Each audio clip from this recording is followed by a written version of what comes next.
নিশা প্ৰায় 1টামান বজাত মোৰ ঘৰলৈ ফোন কৰিলে। মই ৰাজীৱ শদিয়াৰ শহুৱেক হয়।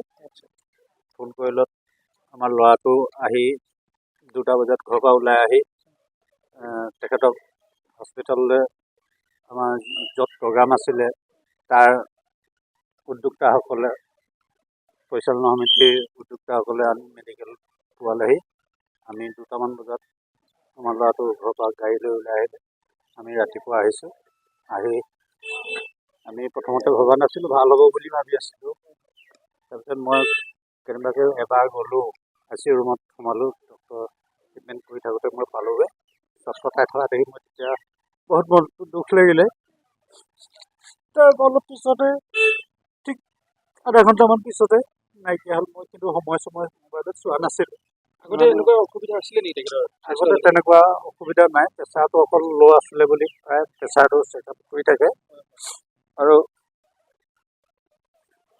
চুগাৰটো মই জনাত ছোৱালীজনীয়ে কোৱা মতে চুগাৰটো পৰীক্ষা কৰা নাছিলে। ইমানে জানো। আৰু ভগৱানে ইমানে তেখেতৰ লিখি পঠিয়াইছিলে। বিশেষকৈ আপোনালোকে খন্তেক সময় পূৰ্বে আমি খবৰ পালোঁ যে অসমৰ এজন বিখ্যাত কণ্ঠশিল্পী, যিজন কণ্ঠশিল্পীয়ে সমগ্ৰ জাতিটোক জাতীয় চেতনাৰে উদ্বুদ্ধ কৰি এজন জাতীয়তাবাদী চিন্তাধাৰাৰে আগুৱাই যোৱা সংগীত শিল্পী ৰাজীৱ শদিয়া ডাঙৰীয়া যেতিয়াই পৰলোক প্ৰাপ্তি হ'ল বুলি খবৰ পালোঁ, তেতিয়াই সঁচাকৈ মৰ্মাহত হৈছোঁ। আৰু ততাতৈয়াকৈ আমি খবৰ পোৱাৰ লগে লগে আমি অসম চিকিৎসা মহাবিদ্যালয়ত আমি আহি উপস্থিত হৈছোঁ আৰু তেখেতক আমি আমাৰ ফালৰ পৰা শ্ৰদ্ধাঞ্জলি জ্ঞাপন কৰিলোঁ। আৰু তেখেতৰ যি অসমবাসীৰ কাৰণে যি অৰিহণা তেখেতে দি গ'ল, তেখেতৰ গীত মাত কথাৰে অসমবাসীৰ ৰাইজক যি তেখেতে অনুদান দি গ'ল, সেই অনুদানসমূহ আমি নৱপ্ৰজন্মই তথা আমি ছাত্ৰ সন্থাই সদায় অনুপ্ৰেৰণা পাম। তেখেতৰ গীত মাতত সদায় জাতীয় চেতনা, জাতীয়তাবোধ সদায় সোমাই আছিলে। এই জাতীয়তাবোধ আৰু প্ৰয়োজন আছিলে আমাক। গতিকে তেখেতৰ এই গীতসমূহে যাতে অনাগত দিনসমূহত আমাৰ দৰে নৱপ্ৰজন্মক যাতে অনুপ্ৰাণিত কৰি যায়, তাৰে আমি আশা কৰিছোঁ। আৰু আমি ৰাজীৱ শদিয়া ডাঙৰীয়াৰ যি তেখেতৰ সৃষ্টি, এই সৃষ্টিক জীয়াই ৰখাৰ ক্ষেত্ৰত আমি ছাত্ৰ সন্থাই পদক্ষেপ গ্ৰহণ কৰিম বুলি আমি কথা দিছোঁ।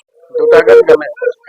3 নম্বৰ গানটো যেতিয়া গাব লৈছিলে তেতিয়া চাউণ্ডটো অকণমান প্ৰব্লেম পোৱাৰ কাৰণে ৰাজিতা অকণমান আগলৈ গৈ কিনে মানে চাউণ্ডৰ মানুহকেইজনক ক'ব লৈছিলে। তেতিয়া হঠাৎ কি হ'ল জানো, মাটিত বাগৰি পৰিব। পৰি যোৱাৰ লগে লগে আমি চবেই গ'লোঁ, গৈ মেলি নগালোঁ।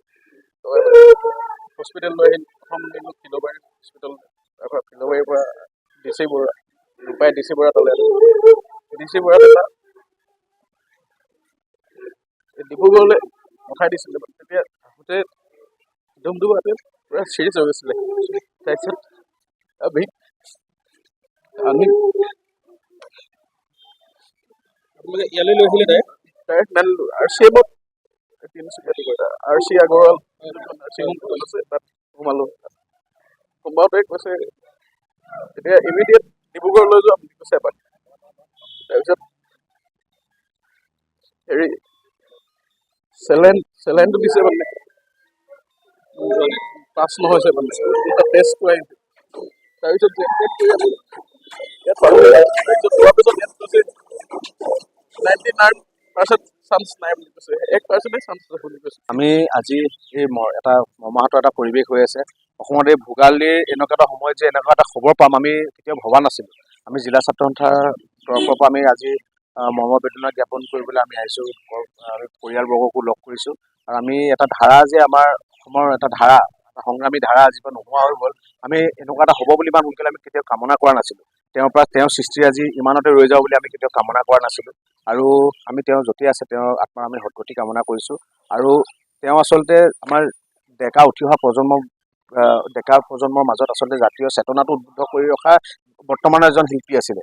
বিভিন্ন অসমৰ যেতিয়া জাতীয় জীৱনৰ ওপৰত ভয়াৱহতা আহে, ভয়াৱহ পৰিস্থিতি যেতিয়া আহিছে, তেওঁ নিজৰ গানেৰে সকলোকে একত্ৰিত কৰি জাতীয় চেতনাটো তেওঁ উদ্বুদ্ধ কৰি ৰাখিছিলে। আৰু সেই ধাৰাটো যে নাইকিয়া হৈ গ'ল, তাৰ বাবে আমি আচলতে অতিকৈ মৰ্মাহত হৈছোঁ। আৰু তেওঁৰ আত্মাৰ আমি সদ্গতি কামনা কৰিছোঁ।